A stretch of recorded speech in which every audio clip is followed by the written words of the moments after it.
옆에 분하고 인사하겠습니다. 잘 오셨습니다. 예, 한 번 더 인사하겠습니다. 무더운데 건강하시기 바랍니다.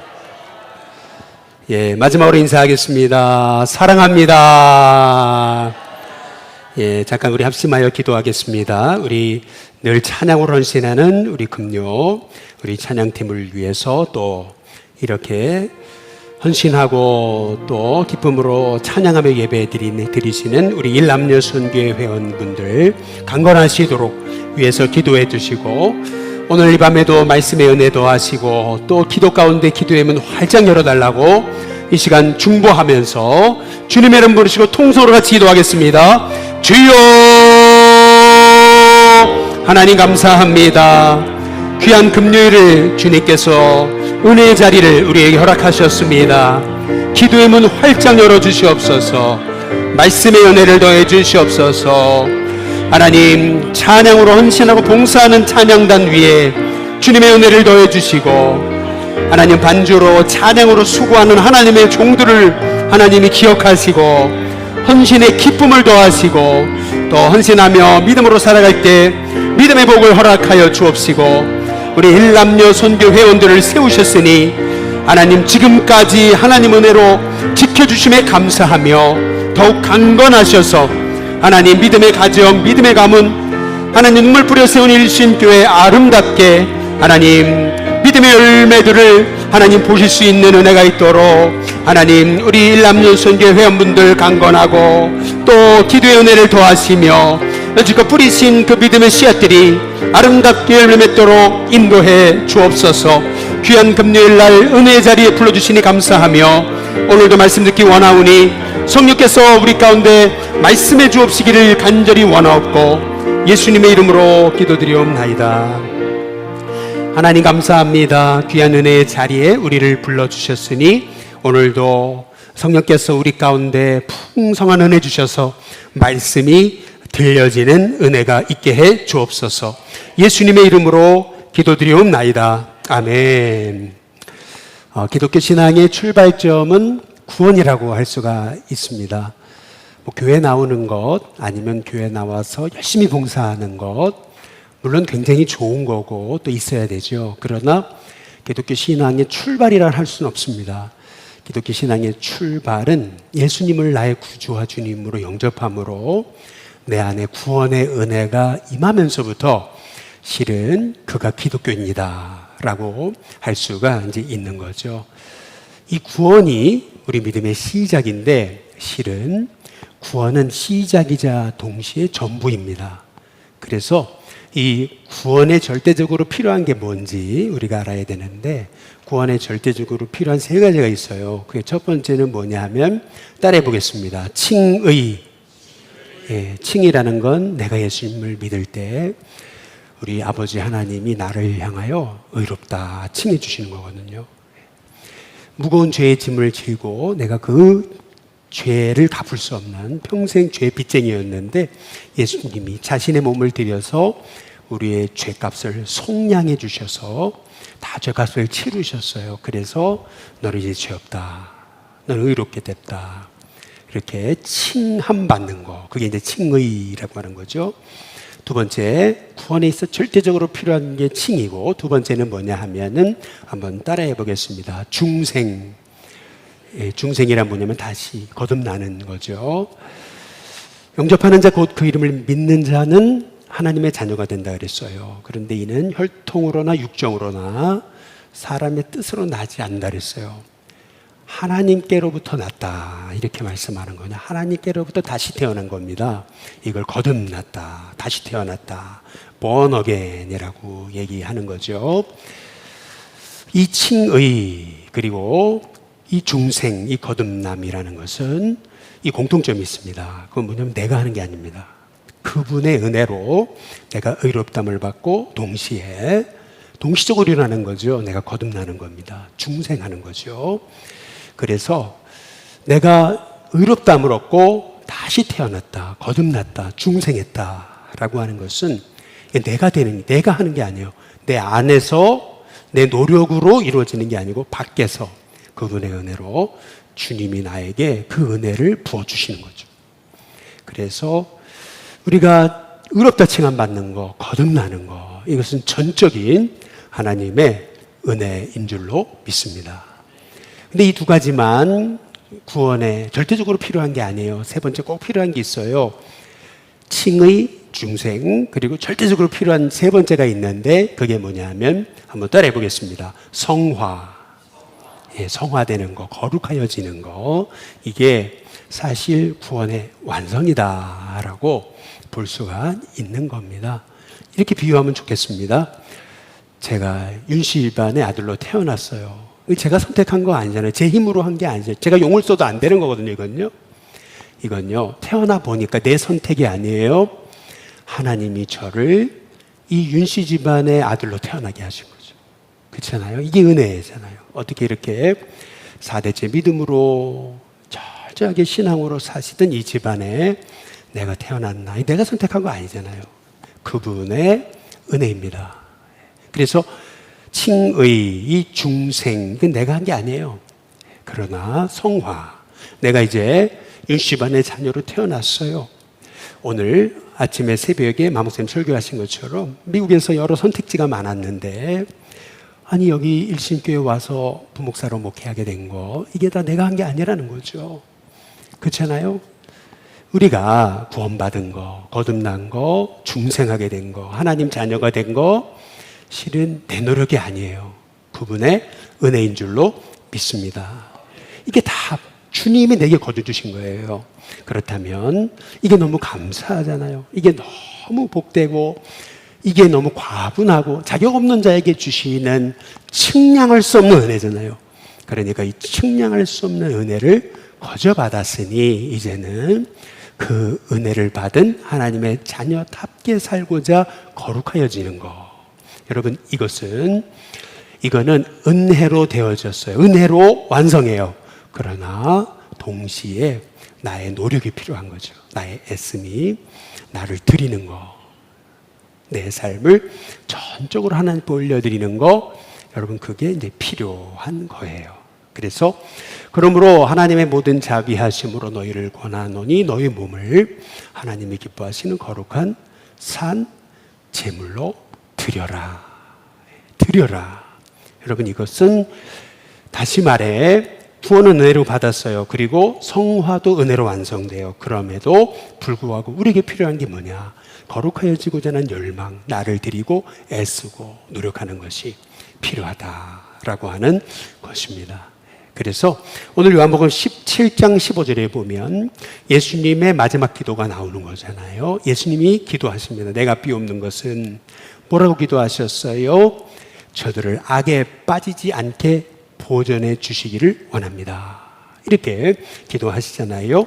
이 말씀의 의미는 뭐예요? 이 말씀의 의미는 우리도 악에 빠질 수 있다라고 하는 것을 전제하고 있는 거예요. 악에 빠질 수 있습니다. 그래서 예수님이 요한복음 17장 17절에 보면은 이렇게 말씀하시는 거죠. 이렇게 기도하시는 거예요. 저들을 주님 하나님 진리로 거룩하게 해 주시옵소서. 다시 말해서 구원은 하나님의 은혜로 내 노력 없이 그분이 거둬주시는 거예요.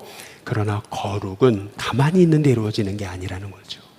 거룩이라는 것은 내가 거룩하여지는 열망이 필요하고 그리고 거룩하고자 하는 그러한 애씀이 필요하고 나를 하나님께 올려드리고 성별하는 그러한 삶이 우리에게 필요하다라는 거예요. 그래서 어떤 분들은 그렇게 얘기하죠. 그냥 믿기만 하면 돼. 믿으면 되는 거야. 이렇게 얘기를 하죠. 그러나 그 위험한 얘기예요. 왜냐하면은 신앙생활이란 그냥 믿기만 하면 되는 게 아니에요. 신앙생활이란 뭐냐 하면은 디모데전서 한번 6장의 12절에 보면 이렇게 하는 거예요. 믿기만 하면 돼. 이게 아니고요. 믿음의 선한 싸움을 어떻게 해요? 싸워가는 거예요. 믿음의 선한 싸움을 싸워가는 거예요. 구원 받았어. 누리기만 하면 돼. 아니에요. 영생을 누리기만 하면 되는 게 아니에요. 영생을 뭐예요?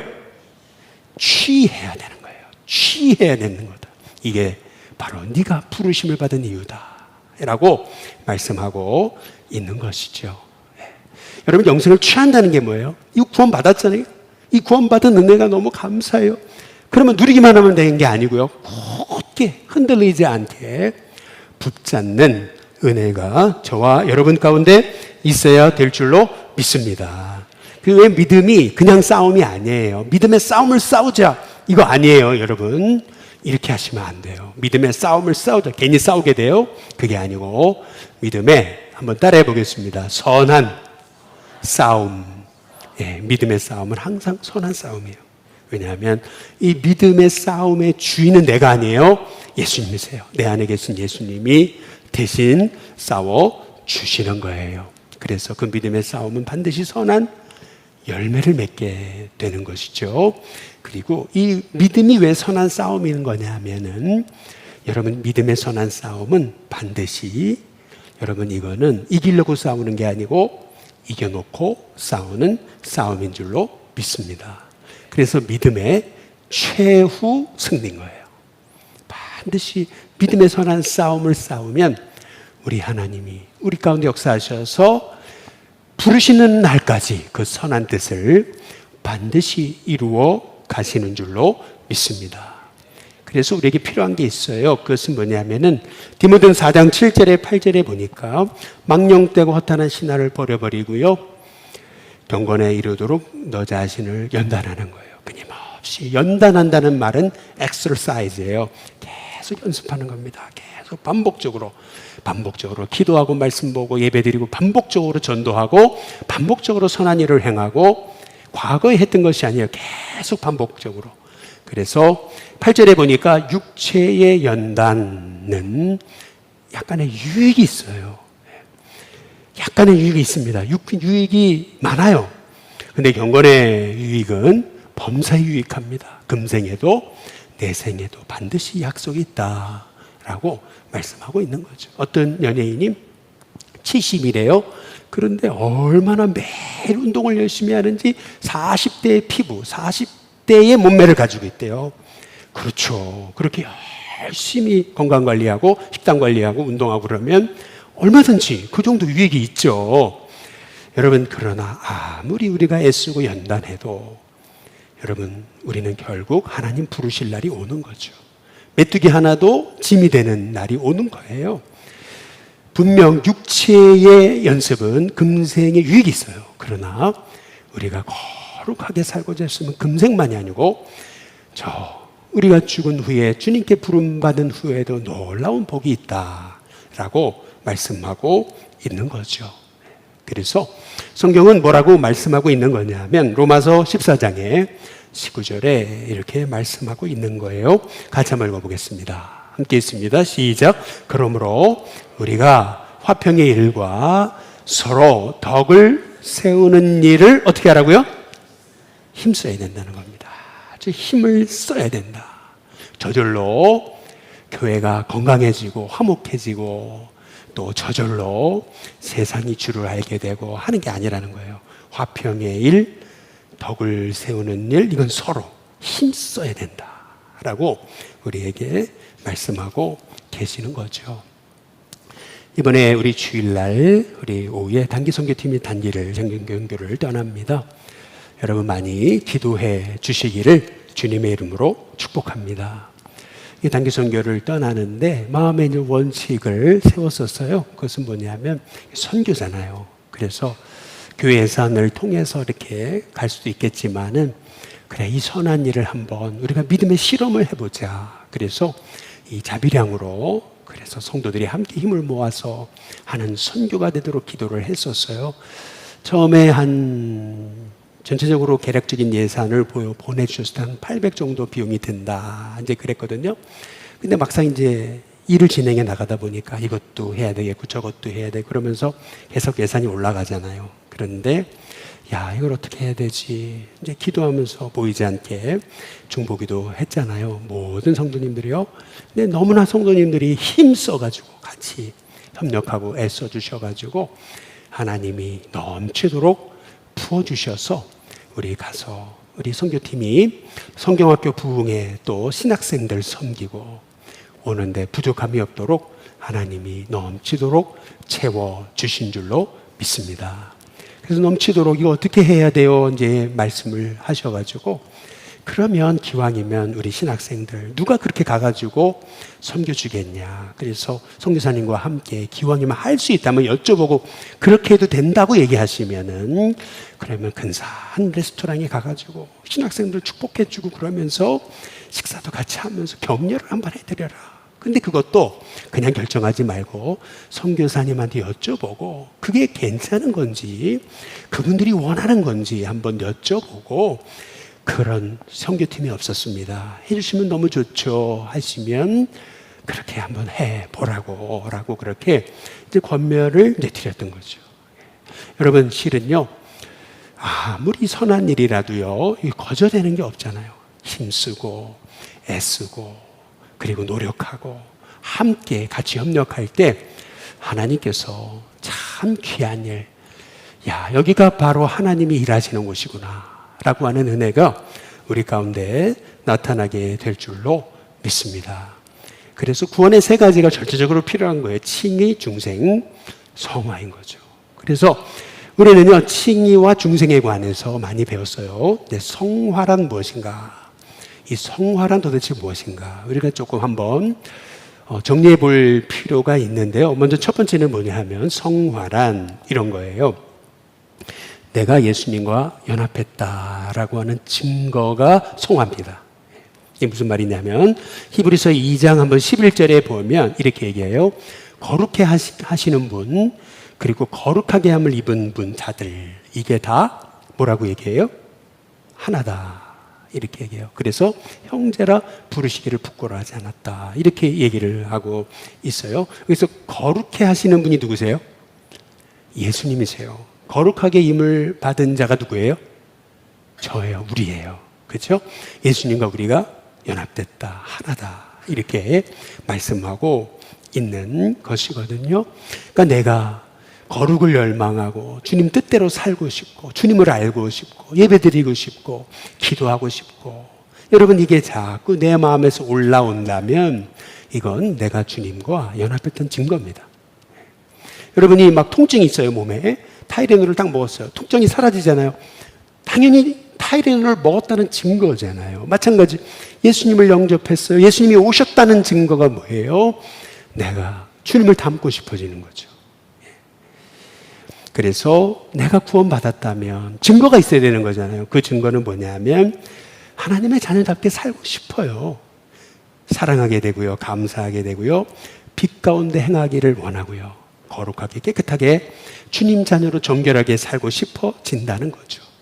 두 번째로, 성화란 무언가라고 했을 때, 여러분, 성화란 뭐냐 하면, 이게 왜 구원에 있어 절대적인 이게 우리에게 필요한 건가라고 했을 때, 성화란 성령이 내 안에 내주하신다는 증거입니다. 이게, 여러분, 로마서 8장 9절에 한번 보시면, 만일 너희 속에 하나님의 영이 뭐라고요? 거하시면, 만약에 거하신다면 너희가 이제는 육신에 있는 것이 아니다, 이제는 영에 있는 것이다, 이렇게 얘기하잖아요. 이 말이 무슨 말이냐면, 성령이 거하시면 이제는 영의 이끌림을 받는다는 거예요. 성령의 이끌림, 내 안에 내주하시는 성령이 나를 이끌어 가시게 된다는 거예요. 성령이 이끌어 가신다, 이게 성령의 내주라는 거죠. 그 성령이 나를 이끌어 가시는 증거가 뭔가라고 했을 때, 그게 갈라디아서 5장의 22절 23절이에요. 갈라디아서 5장 23절이 뭐냐면, 성령이 나를 이끌어 가시기 때문에 성령이 내 안에서 그 놀라운 예수님을 닮은 열매들이 나타나요. 그게 사랑과 희락과 화평과 오래 참음과 자비와 양성과 충성과 온유와 절제다. 근데 중요한 것은 이것을 금지할 법이 없다라고 우리에게 말씀하고 계시는 거죠. 여러분, 여기 창문을 열어놓고, 창문을 이렇게 창문 안쪽에서 창문을 닫아놓고 밖에 여기 나무를 한번 보시면은, 이 나무에 바람이 분다는 증거가 뭡니까? 예수님은 성령으로 난 사람 바람으로 비유하셨거든요. 그러면 이 내부에서 밖에 있는 나무를 창문으로 바라보는데 창문이 닫혔어요. 그러면은 바람이 분다는 증거가 뭐예요? 이 나무가 흔들리는 거거든요. 아, 그럼 바람이 부는구나. 바람은 안 보여요. 그러나 나무가 흔들리는 걸 보면, 잎사귀가 흔들리는 걸 보면, 아, 바람이 있네, 이렇게 이렇게 보게 알게 되는 것처럼 마찬가지로 성령님이 내 안에 계시는지 안 보여요. 그런데 어떻게 성령님이 내 안에 계시는지를 아는가? 그것은 뭐냐 하면은 내 안에 성령이 일하시는 열매들이 나타나게 되더라 라고 하는 거죠. 우리 일신교회가 이렇게 많은 새가족들을 전도했잖아요. 저분이 저렇게 감격 속에 믿음 생활 하시면은 진짜 예수님 사람 다울칠 거야. 막 소망을 가지고 그렇게 소망으로 바라보고 격려하고 이제 이랬는데 가끔 이렇게 동네에서 만나거든요. 만나려고 만난 게 아니잖아요. 뭐 저라고 뭐 맨날 집에만 있을 수 없잖아요. 그 동네에서 만나잖아요. 딱 만났는데 보면은 어느 날 보면 어이구 완전히 그냥 갑자기 이게 인사불성이신 거죠. 말이 많아졌어요. 막 저한테 이렇게 막 뭐 좀 그렇죠. 뭔지 아시죠? 막 말이 이런 분이셨네. 막 말이 많아지면서 막 그러면서 제가 겉으로는 아닌 척해도 속으로는 여전히 저렇게 여전히 술 가운데 사시는구나. 술 가운데 사시네. 그래서 마음에 실망이 있잖아요. 그렇죠? 그러면 우리는 그렇게 생각하는 거죠. 구원받는 게 무슨 소용이 있냐? 예수님 믿는 게 무슨 소용이 있냐? 이런 생각이 들잖아요. 그런데 참 역시 성령님이 그 안에 오셨다라는 증거들이 나타나요. 속일 수가 없어요. 감출 수가 없는 거죠. 남편이 아파가지고 사경을 헤매시고 오늘 내일 하시잖아요. 그런데도 끊임없이 옆에서 찬송 불러드리고 기도하고 한다고 이제 하는 얘기들을 들으면은요. 그래 맞아요. 하나님 구원하셨으니까 이렇게 믿음으로 살려고 몸부림치는 그 삶이 제게는 참 큰 은혜입니다 라고 고백하게 되는 거죠. 그래서 세 번째로 여러분 구원에 절대적으로 필요한 게 칭의, 중생, 성화가 구원에 절대적으로 필요하다고 말씀드리는 건 뭐냐면은 구원이 이 성화가 택함 받았다는 증거입니다. 데살로니가서 2장 13절에 보시면은 이렇게 얘기하는 거죠. 하나님이 너희를 택하셨다 그랬잖아요. 너희를 택하사. 택하심의 증거는 뭐예요? 성령의 뭡니까? 거룩하게 하시는 거죠. 빛이 아무리 희미해도요, 어두운 방에서는요, 빛은 밝게 드러나게 되어 있습니다. 아무리 희미해도. 그렇죠? 택함 받았다는 증거는 뭐예요? 내 삶에 거룩의 그런 열매들이 나타나기 시작하는 거죠. 찰스 윈돌이라고 미국이 낳은 최고의 상담 설교가라는 분이 계셔요. 이분이 과거 러시아가 소련이던 시절에 아주 비밀 장소에서 말씀을 전하고 있었어요. 근데 비밀 경찰들이 쳐들어온 거죠. 근데 비밀 경찰들이 그러는 거예요. 예수 안 믿는 것들 다 나가라고 그런 거예요.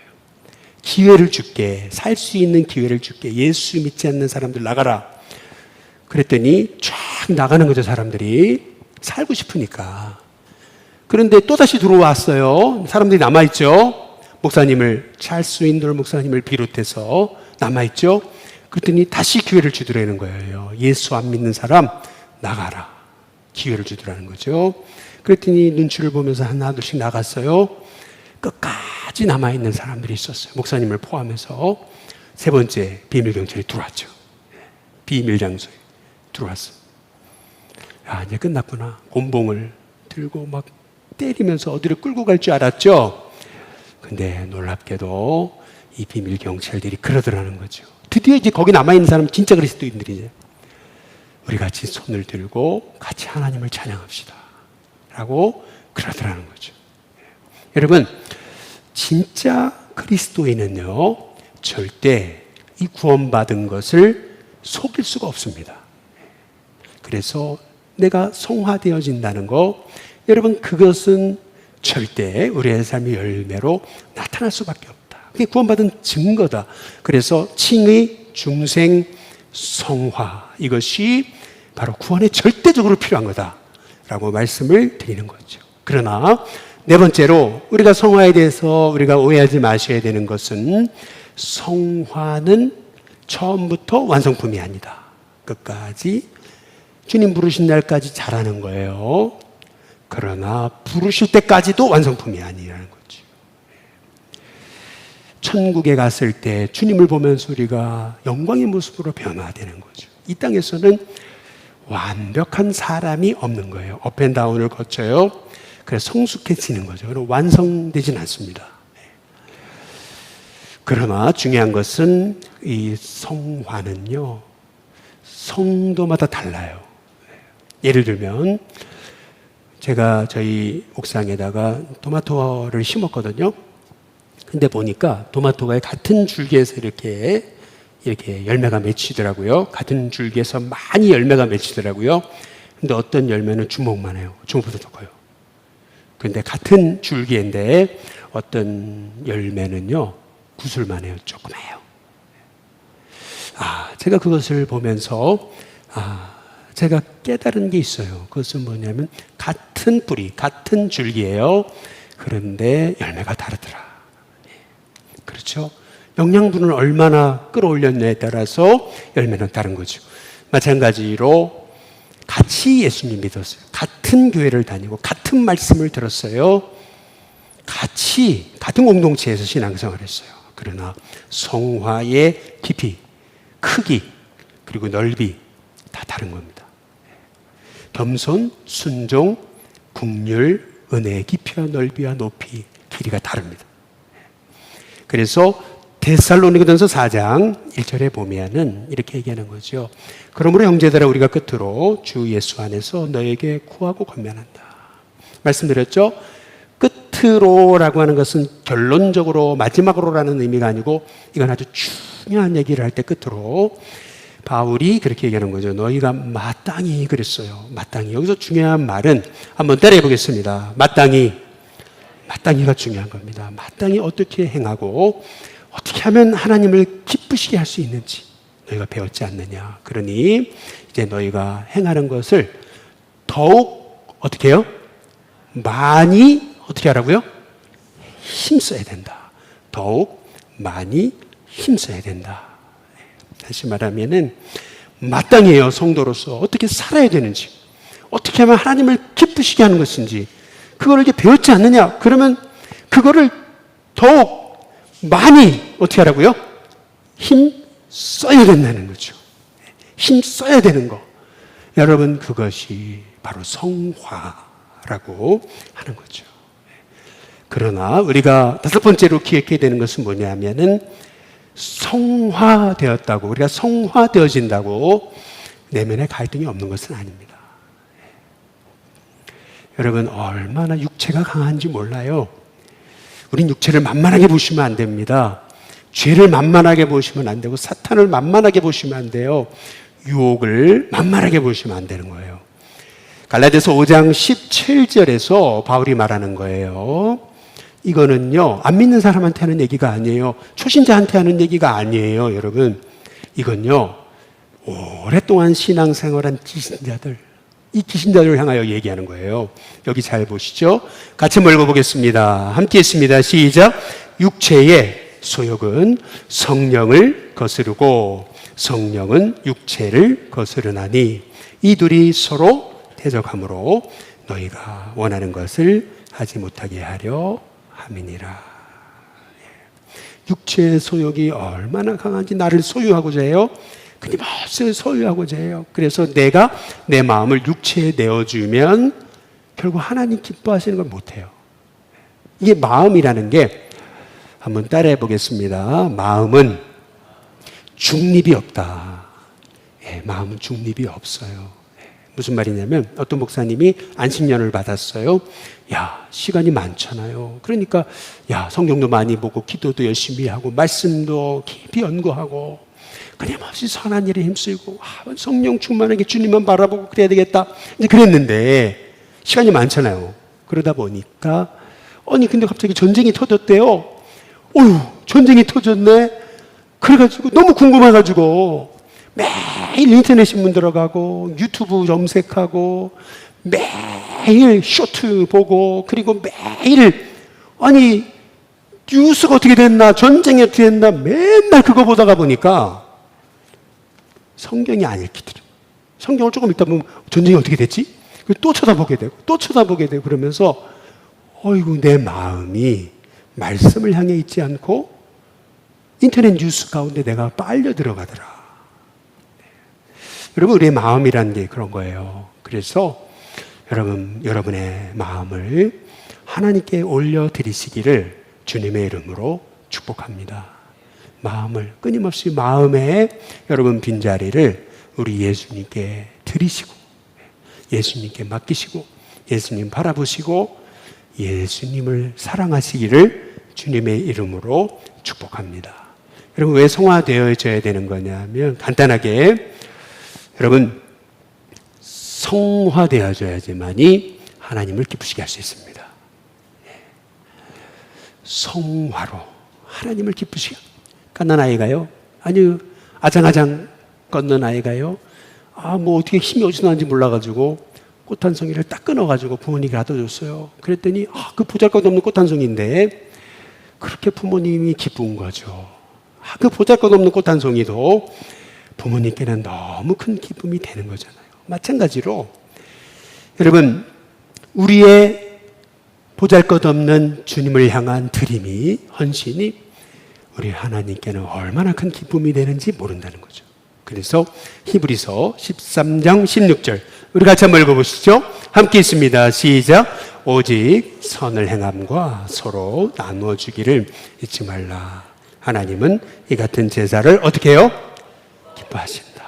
우리가 거룩을 이루어가기 위해 애쓰고 힘쓰고 몸부림칠 때 우리 하나님은 얼마나 그걸 기뻐하신지 모른다는 거죠. 두 번째, 왜 우리가 이렇게 거룩을 이루어가길 힘써야 되는가라고 했을 때 그것은 반드시 주님이 우리를 부르시는 심판날이 있어요. 근데 그 심판날 벗은 자들로 발견되지 않기 위함이라는 거죠. 고린도서 5장 10절에 보면은 이렇게 말씀하고 있습니다. 함께 있습니다. 시작. 이는 우리가 다 반드시 그랬거든요. 그리스도의 심판대 앞에 나타나게 되어 각각 선악간에 그 몸으로 행한 것을 따라 받으려 함이라. 중요한 것은 하나님의 심판은 믿음대로 되는 게 아니에요. 우리의 하나님의 심판은 우리의 말대로 되는 게 아니고 그냥 말한 대로 열심히 말로 그거 아니고요. 여러분 하나님의 심판은 행위대로입니다. 우리가 행한 것대로 몸으로 행한 것대로. 그래서 여러분 우리가 하나님의 기쁨이 되기 위해 사는 거 이건 너무 중요한 거죠. 마지막으로 왜 우리가 성화되어야 될까라고 했을 때 그것은 우리가 하나님의 기쁨이 되면 결국 우리 연약한 인생이 우리 구주 하나님의 그 교훈을 빛낼 수 있으니까. 우리 디도서 2장 10절에 한번 보시면은 같이 한번 읽어보겠습니다. 함께 있습니다. 시작. 훔치지 말고 오히려 모든 참된 신실성을 나타내게 하라. 이는 범사에 우리 구주 하나님의 교훈을 빛나게 하려 함이라. 빛나게 한다라고 하는 말은 아주 매력적이게 된다, 끌리게 한다라고 하는 그런 뜻이 있어요. 우리가 하나님의 자녀답게 살 때 우리 구주 하나님의 교훈을 세상 사람들로 하여금 끌리게 만드는 거예요. 나도 예수님 믿고 싶다. 나도 그 말씀을 알고 싶다. 라고 사람들의 마음이 끌려지게 된다는 사실이죠. 여러분 인생은 결국 길게 봐야 되는 거 아니겠어요? 짧게 인생을 볼 게 아니고 전체적으로 넓게 아주 길게 봐야 되는 게 인생인 거 아니겠어요? 인생을 전체로 보게 됐을 때 여러분 가장 행복한 사람이 어떤 사람입니까? 가장 행복한 사람 여러분 어떤 사람이라고 할 수 있겠습니까? 열심히 노력해서 부자가 되고 유명해지고 그리고 아주 열심히 노력해가지고 그래서 엄청난 업적을 이루고 큰 역사를 이루고 물론 굉장히 중요합니다. 그러나 진짜 행복하다고 할 수 있는 사람은 어떤 사람일까라고 했을 때 저는 성경에 이 구절을 뽑고 싶어요. 이 구절을 우리 디모데후서 4장 7절이에요. 같이 한번 읽어보겠습니다. 함께 읽습니다. 시작. 나는 선한 싸움을 싸우고 나의 달려갈 길을 마치고 믿음을 지켰으니. 가장 성공하고 가장 행복하고 잘 살았다라고 할 수 있는 사람이 누굴까요?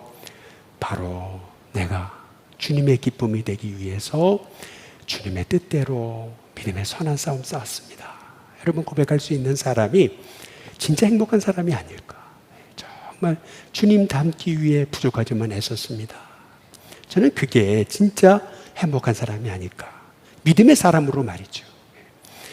여러분, 저와 여러분이요, 주님이 나를 부르셨을 때 그때 믿음의 싸움 싸우고 달려갈 길 마치고 믿음을 지켰습니다. 할렐루야를 외칠 수 있는 저와 여러분으로 살아가시기를 주님의 이름으로 축복합니다.